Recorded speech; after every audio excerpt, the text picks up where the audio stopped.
Për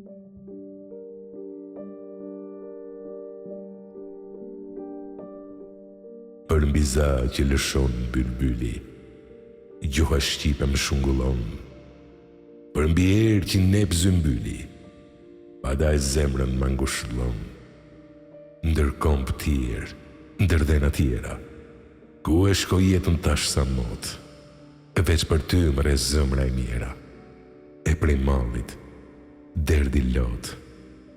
Një këto gjo që jem të inije, janë të bukura me temel, por prep kjo, si djel pahije, për muë të tanave ju del.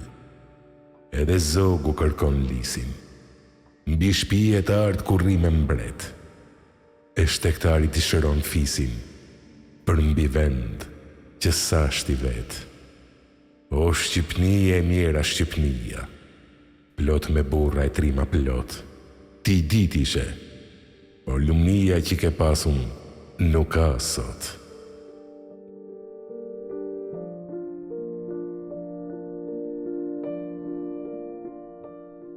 Emisioni Autokton për herë ka ngulmuar që të sjellë në qendër të vëmendjes figura dhe patriotë të mëdhenj, të cilët kanë dhënë një kontribut të jashtëzakonshëm në historinë e Shqipërisë, në atë që ka të bëjë me betejat të rëndësishme dhe luftrat të fituara, por edhe në atë që ne e citojmë në kulturën dhe në gjuhësinë, pra në atë që ne e quajmë identitetin ton kombëtar.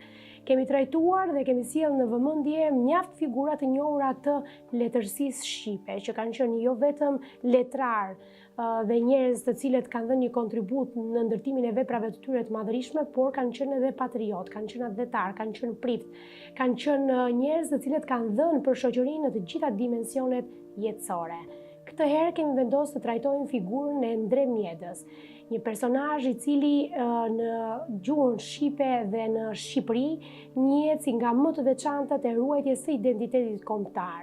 Ai është lindur në Shkodër në 20 nëntor të vitit 1866.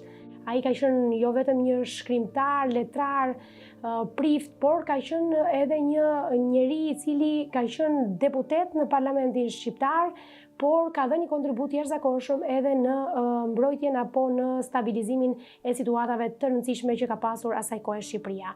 Ku më mirë se sa me publicistin dhe ndërtuesin e veprave të Mjedës, pra të Endre Mjedës, do ta trajtojmë këtë tematikë sot. Dhe kam nderin të kem në këtë intervistë gjatë zotin Franokulli, i cili është një mik i hershëm i emisionit Autokton. Faleminderit që e pranuat ftesën, profesor. Edhe të diskutojmë së bashku një tematikë kaq të veçantë siç është kjo për figurën dhe veprën e Endre Mjedës.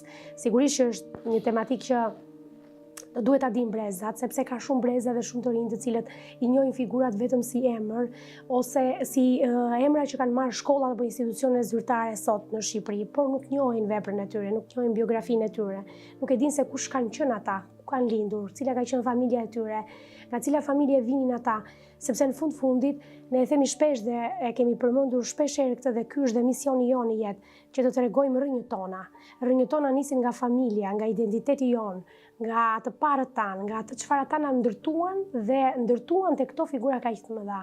Ju keni bërë një punë të shkëlqyer me ndërtimin e veprave të jo vetëm të Endre Mjedës, por Gjergj Fishës dhe shumë të tjerëve, pra ju po kryeni 2 fish mision më shumë se sa Autokton dhe për këtë ju përgëzoj shumë. Faleminderit shumë. Nuk di, është vështirë ti meritosh gjithë këto cilësor, ju falenderoj shumë. Megjithatë, të flasësh për personazhe të tillë të kulturës shqiptare, të letërsisë shqipe si Endre Mjedja, është vërtet edhe përgjegjësi, por edhe kënaqësi e rrallë, sepse janë personalitete të tilla që në fushën e letrave shqipe janë ngurë të çmuar vërtet me të drejtë, siç ju e çekni, pastaj të cilët i kanë shërbyer mrekullisht si ata kohën e tyre në disa dimensione, por janë prej këtyre figurave që i shërbejnë po kaq të sotmes dhe të ardhmes. Janë, si më thënë, vazhdojnë të qëndrojnë kohës dhe të qëndrojnë kohërave. Absolutisht po. Po, unë dua të ndalemi pak tek një pikë shumë e rëndësishme dhe pastaj do ta shtjellohem. Edhe unë si gazetare, si autore këtij emisioni, e kam shumë të vështirë që të bëj jo vetëm për zgjedhjen e këtyre figurave të mëdha për t'i trajtuar, por zakonisht për të gjetur të vërtetën e tyre, sepse historia ka treguar që disa prej tyre kanë drithijet e tyre ose janë cituar si me drithije, që do thotë një pjesë e mirë e popullsisë ose e njerëzve e njohin si një figurë atletare me kontribut i jashtëzakonshëm, disa të tjerë e cilësojnë si një njerëz që mund të ketë marrë pjesë në një qeveri të asaj kohe, që mund të ketë dhënë një kontribut në atë qeveri ose mund të ketë qenë pjesë e asaj qeverie. Ne duhet të ndajmë një herë për gjithmonë njerëzit që kanë dhënë kontribut dhe t'i ndajmë ata nga përfshirja apo nga ajo çfarë kanë përfaqësuar në një qeveri apo në një forcë politike. Pse? Sepse askush, jo vetëm historia, as njerëzit dhe askush nuk mund ta fshejë veprën që kanë bërë dhe kanë dhënë ata njerëz. Në të vërtet ju tani po më orientoni në një dimension të veçantë në kuptimin e sepse Nërmjeda është ndër poet më të shquar të letërsisë shqipe të traditës. Është lirik i papërsëritshëm dhe ky është dimensioni kryesor i tij. Përpos se ky poet i shquar i letrave shqipe me një do thosha dhënë parsor në letrat shqipe, ai po kështu është një prej gjuhëtarëve më të shquar. Por ju më gërisht të më ftoni që ne të bisedojmë edhe për dimensionin tjetër të misionit atletar në të cilin sigurisht që Mjeda është me të gjithë shisat e tij, me të gjithë njësitë e tija prej shqiptari patriot. Mjeda ka qenë një prej themeluesve të shoqënisë Agimi në Shkodër në 1901, shoqëni kulturore, patriotike. Mjeda është ndër deputetët e parë të Asamblesë Kombëtare në vitin 1921, me dy figura shumë të rëndësishme të patriotizmit shqiptare, si Lojë Gjurakuqe dhe Gjergj Fishta. Mjeda ka qenë, duke e prishur atë rendin kronologjik, ka qenë një prej pjesëmarrësve shumë të spikatur të Kongresit Manastirit, i cili dim se çfarë bëri, çfarë gjurme të jashtëzakonshme la në fundamentin e gjuhës shqipe me alfabetin. Madje atje, duke qenë një prej gjuhëtarëve par excellence të kohës së tij, ai paraqitet me një alfabet të shoqënisë Agimi, në 32 alfabete pastaj që janë atje, tërhiqet nga alfabeti i shoqënisë Agimi, i cili unë po e përsëris dhe kam dëshirë ta përsëris disa herë, ishte produkti i një gjuhëtari si Mjeda. Megjithatë, pra, ky poet, i cili në një kuptim si prift, si pjesëtar i klerit katolik të Shqipërisë, ishte jo më shumë se sa një prift katunit. Këtu pastaj ka një histori pak sa në vetën për cilën ne mund të flasim, por përtej kësaj shumë më tepër se kjo, ai është ky që është në lëmin themi të kontributeve të veta çështjes kombëtare me atë produkt të tillë kulturor i cili është në fondin e kulturës shqiptare. Ne thamë që ai lindi në Shkodër. Këtu vlen të përmendet shpreha me qenë shkodran tana i ban. Por në fakt kjo nuk zë vend vetëm tek Mjeda. Kush ishte familja e Ëndrej Mjedës? Familja Ndërmjet është prindët e tij, zbresin në Shkodër, dikun nga gjysma e shekullit 18, zbresin nga malësitë e rrethinave të Puks. E ama dhe Jati vinë prej dy familjeve të përmendura në kuptimin, domethënë të përmendura si familje të shquara, të dalluara për kontributet e tyre edhe atletare, por për arsye jetese zbresin në Shkodër, ndalojnë në fshatin Mjed, ku mbart pastaj mjenin familja edhe në qytetin e Shkodrës. Prej fshatit marrin mbiemrin? Pra, vinë nga fshatrat e zonës Pukës. Po. Njëra e amë është prej familjes Staçi, një familje shumë e shur dhe zbresin në këtë fshatin thjesht për arsye jetesën. Fshati Mjed është një fshat afër Shkodrës, fshat fushor, në Shkodrën mbartin edhe këtë emrin e këtij fshatit. Në fakt, dy vëllezërit, Mjeda dhe Lazri, që ishte 3 vjet më i vogël, të dy lindin në Shkodër pastaj. Të dy për rrethanat e familjes, domethënë në kuptimin vdesja ati, i lënë të vegjël fëmijë, ama ishin të dy fëmijë me të dhëna, nëse kishin 3 vjet diferencë, sigurisht me kujdesin e Sams, por edhe të jezuitëve, shoqënisë jezuitëve në Shkodër, i marrin dhe i fusin në shkollën e jezuitëve, në kolegjin e jezuitëve të saj kohe, ku të dy vëllezërit marrin mësimet e para. 2 fëmijë kishte familja? 2, këtë 2. Edhe pastaj, aty sa shkryin këto mësimet e para, ndërsa Nërmjeda pastaj është dikun rreth 13 vjeç, kur niset për studime, e dërgojnë pra seminari jezuitëve në Shkodër, e dërgojnë për studime në në kolegjet ndryshme të Evropës, duke qenë gjithmonë një fëmijë i dallueshëm, ekselent për si nxënës, domethënë. Në radhë parë, në fillim shkojnë në Kroaci, pastaj për rreth 13 vjet të tjera i bie radha të njeh kolegjet dhe universitetet më të mira të Evropës.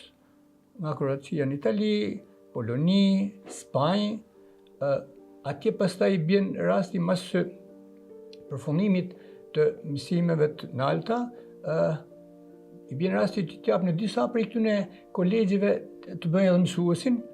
Në Cremona, për shembull, ai për 3 vjet ushtron dhënien e mësimeve të muzikës në një kolegj të atjeshëm, pra ishte me dhënti të jashtëzakonshme. Kudo që shkonte shkëlqente. Kudo që shkonte shkëlqente, thash si nxënës, si student, por edhe si mësimdhënës pastaj në këto vende të Evropës. Interesant. Mua më rezulton se ndoshta asnjëri nga personazhet shumë të rëndësishëm dhe të quar të klerit katolik shqiptar, që për hir të vërtetës kanë qenë njerëzit më të mirë shkolluar dhe më të ditur të kohës, Nërmjeda shkëlqen mbi gjithë për formimin e tij, sepse thash ka 13 vjet që qarkullon me studime në këto shkolla të mira të Evropës. Unë dua të ndaloj pak te kjo pika, sepse kur ju përmendët klerin, do të thotë që ne në Shqipëri, në territorin tonë, kemi shumë mjaft figura fetare, të cilat kanë qenë klerik dhe kanë qenë rilindas të vërtet, të cilët kanë dhënë një kontribut jashtëzakonshëm dhe ka ndodhur që kanë qenë më shumë se sa brenda Shqipërisë jashtë kufive shqiptar, duke rregulluar kështu dhe marrëdhëniet midis Shqipërisë dhe vendeve të tjera të botës, ose asaj kohe si funksiononte. Një ndër ta për shembull ka qenë një personazh të cilin ne kemi trajtuar në emisionin Autokton, një klerik shumë i madh i jashtëzakonshëm i zonës së Vlorës, Marko Moçka. Në fakt, profesor, mua më vjen keq që e them këtë dhe duhet ta them ta përsëris, sepse ka shumë njerëz të cilët nëse këto figura i shpëtuan pushkatimit apo pushkatuan, ka shumë figura dhe pseudo historianë të cilët po i pushkatojnë për herë të dytë këto figura. Domethënë duke i sulmuar dhe duke mos i lënë në rehabilitimin e tyre ose të gazetarëve të cilët punojnë dhe duan të nxjerrin në dritë figura të tilla për treguar veprën e tyre dhe për të lënë gjuhën dhe për të sjellë mesazhe tek të rinjt. Pse ndodh kjo? Për fat keq, edhe pse kanë kaluar 35 vjet, po bëhen që ne tani jetojmë në kushtet e lirisë së fjalës, e lirisë së shprehjes, dhe në këto kushte absolutisht ne i kemi borxh historisë sonë, që ende disa prej figurave interpretohen ashtu në atë kamerën e dikurshme, në atë fokusin e dikurshëm. Pra ju po thoni nuk shmangemi dot nga ajo që i kemi sulmuar. Për fat keq janë ndërmjetësat e atij gjykimit ideologjik që vijnë ende deri sot, dhe pra për fat keq po them enumeracioni i figurave që ende eklipsohen prej këtij trajtimit ose interpretimit që sipas meje absolutisht është ideologjik dhe jo historik, vjen ende sot. Edhe për Mjedën, që ndoshta është më pak i sulmuar, apo? I sulmuar, i themi, sepse, siç është ditur, Mjeda nuk u ndalua siç ndodhi me Fishtin, siç ndodhi me personazhe të tjerë të letrave shqipe, të cilët më së pak u censuruan, dikun tha Enver Hoxha që e emërtoi klerik popullor, nis prej sensit se ja konsideruan si blasfemi, si ngritje kundër urdhrit jezuitit që ky u largua, që e vërteta nuk është kjo, dhe ndoshta ky që fati që ky shpëtoi, domethënë shpëtoi letërsia e tij, shpëtoi gjithë vepra e tij në gjithë dimensionet e saj, letërsia e mjec, poezia mjec, kryesisht u studiua edhe në shkolla.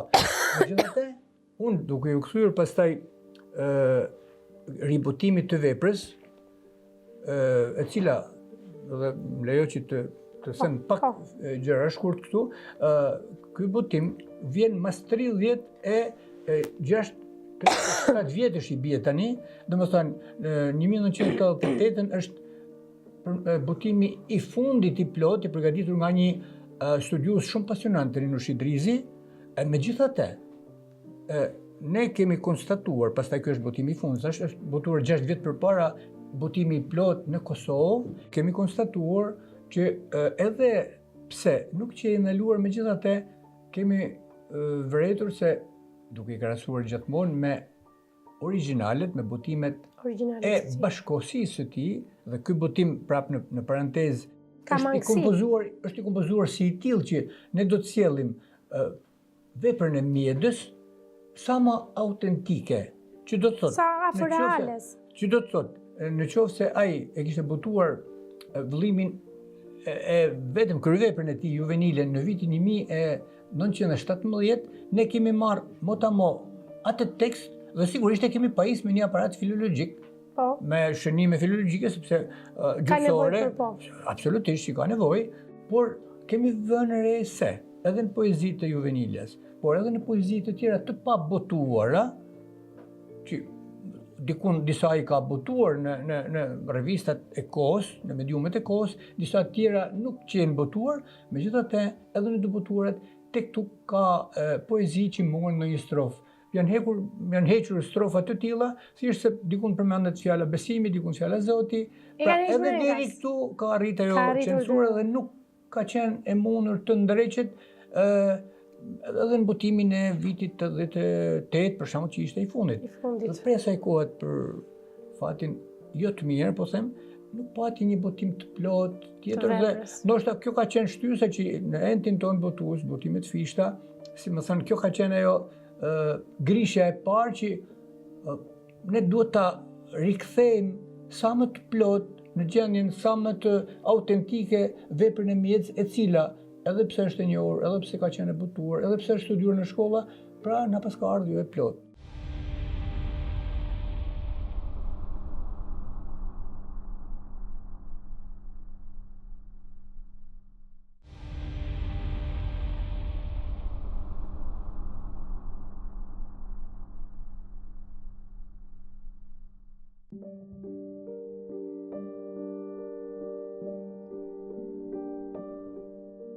Kur e shifshe, Dëmdreut paraqitej në gjast të një prifti katundi, ndërmat lanunt, shkurt alak edhe pak si i gërmuçun.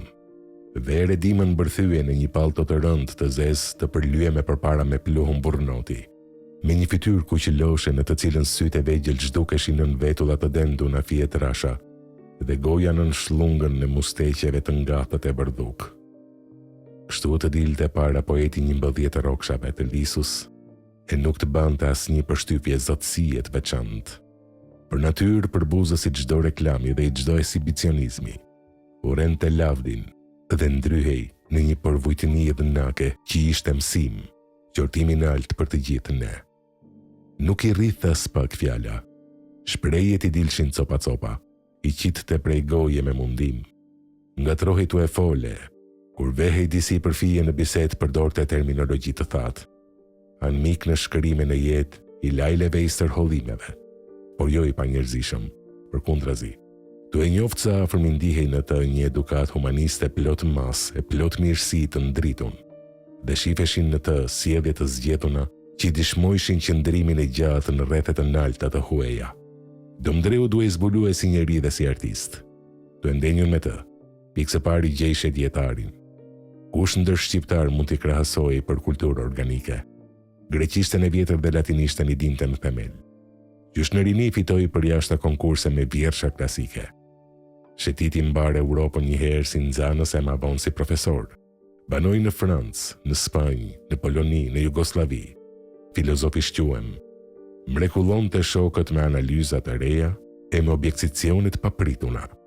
Ernest Koliqi, cirka numër 28-29, Shkodër, 5 Shtatuar, 1937.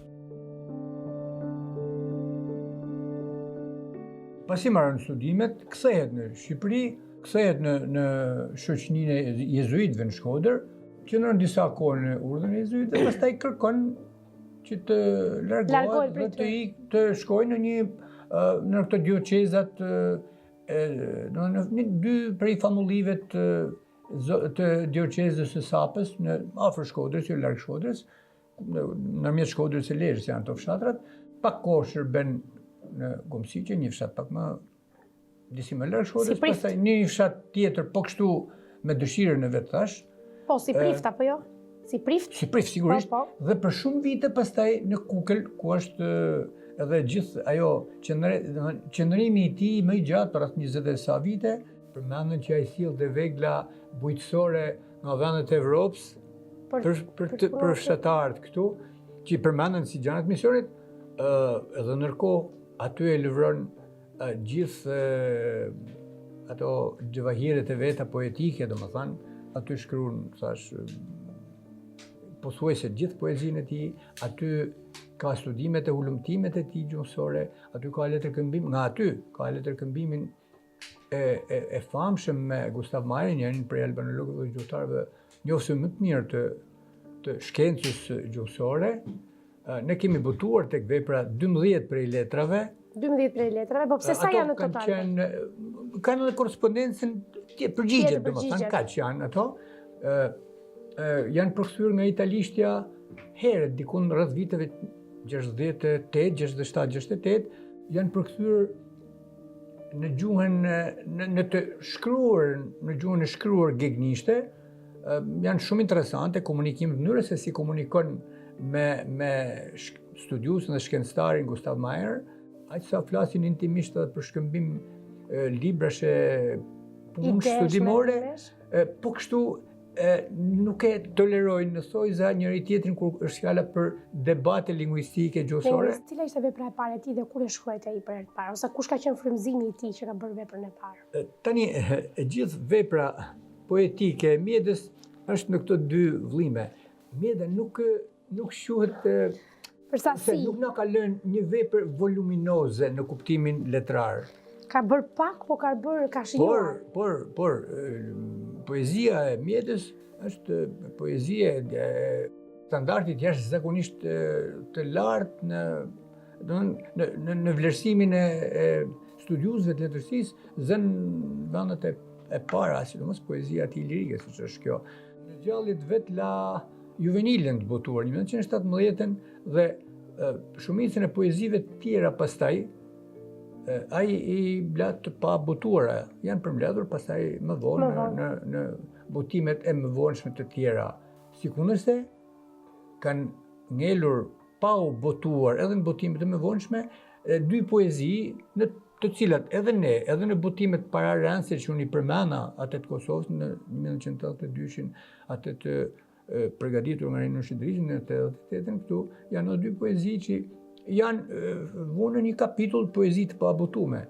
Sigurisht, ai nuk lënë ndonjë shënim për to se pse ngelen pabotuara, por duke njohur atë ekzigjencën, skrupulozitetin e tij, Mjeda ishte prej atyre poetëve të racës që punonte me lim dorë në kuptimin e skalisë të vargun, dhe në këtë kuptim me siguri ka qenë kjo që ai nuk i ka çmuar si të denja për t'i futur tek vëllimi i tij në 1917. Është një prej që më vjen shpesh ta përmend kështu, një poezi me titullin Vllavrasi. Ai është një poet italian, Caparozzo, i njohur në Itali, 50 vjet përpara kohës së Mjedës, por sigurisht që duket se ai ka pas shumë për zemër dhe e ka pas pothuaj një pikë orientuese së idhën. Absolutisht, që do të thotë se pra ai që një poet i tillë i kualitetit shumë të lartë, shumë exigjent në punën e vetë krijuese, sigurisht fal talenti që i kishte Dhe natyra. Në këtë kuptim pra vepra e tij si përmbledhje do të thoshe që vepra e tij poetike nuk është voluminoze, por ama është prej xhevahireve që janë sot, kanë qenë bashkëkohësinë e vet, janë sot dhe do të jenë në të ardhmen absolutisht vlerë e pa diskutueshme shumë e çmuar e letërsisë shqipe. Cili ka qenë shpirti i tij jo vetëm poetik, në përgjithësi postura fiziku i tij edhe natyra e Dremjedës?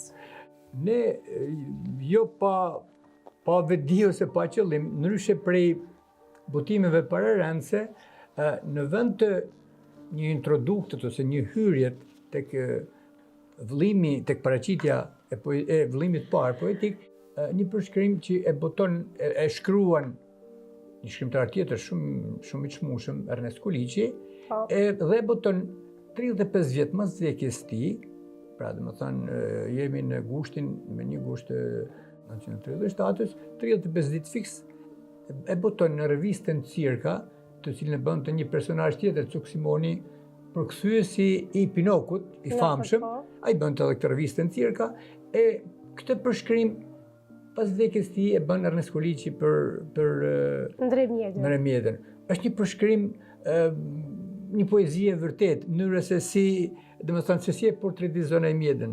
Po të shikojsh në rrugë sot, i veshën me atë pallton e tij me musteqe, thotë që i kishte të zverdhuna prej nikotinës, prej duhanit që pinte, e merrsha sot jo më shumë se për një prisht katunit.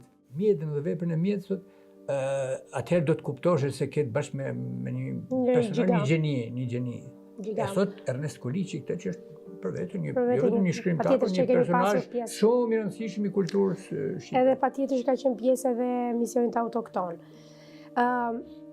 Ne tham pak më parë që figura si Dremjeda dhe shumë të tjerë, dashur pa dashur nga historia, kanë mbetur në plurin e arresës. Çfarë është bërë për Dremjedën? Ndërkohë kjo pyetje vlen edhe për gjithë ata të tjerë të mëdhenj, të ndritur dhe atletarë që kanë dhënë kontribut. Çfarë ka bërë historia e Shqipërisë ose historiografia e Shqipërisë për këta njerëz kaq të mëdhenj të artit dhe jo vetëm të artit? Sikur pyetjen ta përmbledhje vetëm me një frazë ose një fjali, do të thosha që është bërë pak, shumë pak. Ju e thatë në fillim dhe me plotësisht të drejtë, edhe pse Mjeda asnjëherë nuk u ndalua për lexuesin shqiptar, asnjëherë nuk u ndalua si tekst ilustrues. Megjithatë, asnjëherë nuk ka qenë në sasinë e meritueshme të themi të këtyre kurrikulave mësimore. Siç duhet. Nëse flasim siç duhet, aq sa meriton. Ose studimet për rreth tij, un kam vret duke ju kthyer, domethënë, edhe në retrospektiv, ka pas ose ka shumë vite pauze pastaj në studimet për rreth artit dhe letërsisë Mjedës, edhe figurës së tij shumë dimensionale kështu. Ka pas studime shumë interesante. Për shembull, në botimin e parë që sjell përgadit Lazar Siliçi, ky botim me vjersha dhe poemat nga Mjeda të zgjedhuna, që është një vëllim i pjesëshëm, sigurisht që pasohet nga studime të studiuesve të mirë. Pastaj disa vite më vonë, në vitin 1967, sjell Margur Akuqi një botim shumë të mirë, po prapë edhe ai pjesëshëm dhe pasohet me studime mjaft mira. Merret Rinush Idrizi në përmbledhjen dhe botimin në vitet 80, fund vitet 80 me veprën, prap studimet aty në atë kohë do të ishin mjaft mangëta, sikur në këtë fushë mos u merrte një personazh, Mentor Quku i Neri, i cili nuk jeton, një prej atyre studiuesve që e fillon duke qenë mësues në fshatin ku Mjeda kishte shërbyer si famullitar në Kukël, afër Shkodrës, jo larg Shkodrës, dhe për rreth 40 vjet ai e shkoklon në të gjitha dimensionet e veta, si jetë shkrim, veprën e tij etj, endet shtetërore, institucionet e kulturës së këtij vendi, të cilat kanë detyrimin e parë, do thosha, për ta shërbyer për shqiptarët këtu, por edhe shqiptarët kudo ku janë, veprën e këtyre personazheve është gjithmonë deficitare. Pra ka lënë për dëshiruar. Lënë shumë për të dëshiruar. Juve si publicist, por edhe si një botues i veprës së tij, çfarë do të citonit rreth figurës së Andre Mjedës? Cila është ajo gjë që ju ka lënë vërtet mbreza, pavarësisht se ai në tërësi të lënë mbreza, por cila është ajo pikë që ju do t'i ngulmonit fort dhe do të kërkonit që edhe më tepër ta zbardhnit përtej veprave? Po, në radhë parë vepra letrare. Unë të thash, jo rastisht, por si një lloj pengut që kanë kaluar kaq vite dhe edhe Mjedën e pas kemi pas censuruar, pa motiv, pa shkak. Për Mjedën nuk më duken unë sot e gjykoj dhe besoj, nuk është e pranueshme që të hiqin strofa që cënojnë cilësinë, kualitetin poetik, si është për përmendje të atyre fjalëve që unë i thash pak më parë. Janë ka strofa, unë i kam të veçuara disa prej tyre, ne kemi në botimin tonë kemi sjell si të tilla dhe kemi vënë shënime në fund që po kjo strofë ishte e censuruar dhe botohet për herë të parë. Si u ndihet ju asaj kohe kur e zbuluat këtë gjë? Po sigurisht, duke hulumtuar pastaj gjithçka çfarë ishte e botuar dhe e lënë e shkruar nga vetë Mjeda. Vetë Mjeda. Sepse në botimet e para 44-s për shembull, pra para instalimit të regjimit komunist, ato ishin të botuara në botimet e kohës atëherë. Por jo siç duhesh. Por këto strofa mungonin në botimet e mëpastajme. Përtej kësaj pastaj është një kolane plot që studiuesi Mentorçuku ja lën dhurat lexuesit shqiptar. Por ama gjithmonë nëpër analet shtetërore, në institucionet e kulturës, në institucionet e arsimit në Shqipëri, edhe për Mjedën, që në një farë kuptimi do të thojë ishte i privilegjuar sepse nuk u abandonua, nuk u largua, nuk u menjanua, prapë se prapë ky problem qëndron se qëndron, domethënë. Por unë jam i lumtur që ne në këtë botim besoj që është më i plotë dhe kështu është përcjell edhe prej tash që është duhet të lexuesi edhe prej studiuesve etj.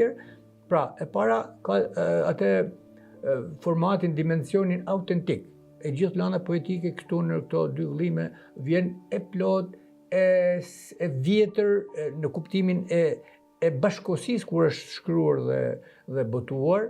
E dyta vjen krejtësisht e plot sepse edhe ato pjesë të censuruar thash janë inkluduar, janë përfshi brenda vëllimeve. Ndërkohë, ne kemi sjell, unë përmend atë introduktin, hyrjen që bën Ernest Koliçi, e cila gjykuam se ishte prezantimi më i mirë se, domethënë në një faqe e gjithë se kush është Andre Mjeda në konceptin e një shkrimtari të shquar si Ernest Koliçi. Profesor, po pse keni zgjedhur këto figura? Gjergj Fishtën, Andre Mjedën? Një lloj pasionit, po them unë se e vërteta është që edhe Fishta, edhe Mjeda nuk janë ajo letërsia më e kërkuar, librat më të kërkuar në tregun e librit, po themi. Dhe kjo është e vetë kuptueshme, vetë pranuar, domethënë. Por megjithatë, unë jam vërtet i lumtur për aq sa kemi mundur të realizojmë, se në fundit e kam çmuar që ne kemi 30 vjet që kemi nisë, kemi kaluar 30 vjet që kemi nisë veprimtarinë botuese në shtëpitë e para botuese që janë hapur këtu në Shqipëri, dhe orientimi në këto shkrimtar, në këto figurat të letërsisë shqipe, të letrave shqipe, por edhe të albanologjisë sonë në përgjithësi, ne po flasim për shkrimtar, por ne kemi botuar, kemi sjell edhe studiues të fushave të tjera, unë besoj se në raport me shtëpinë tonë botuese dhe me mua personalisht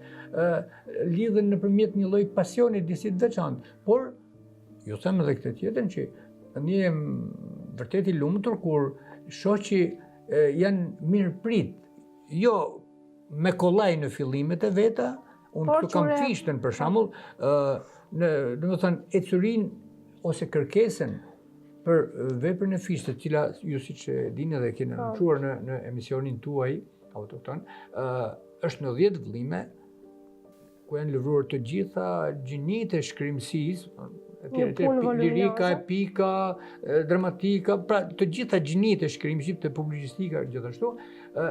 Megjithatë, grafiku i ecurisë për tek lexuesi nga vitet e para kur ne kemi botuar bën 20 vjet dhe deri sot ecën me progresion gjeometrik dhe mua kjo më gëzon pa mas, jo te ajo shpërblimi, po themi, monetar që sjell shitja këty në librave, se sa pjesa tjetër e gjës që, po, lexuesi i interesuar për veprat e këtyre autorëve ka ardhur në rritje. Unë kjo më gëzon pa mas, më ngro shpirtin vërtet.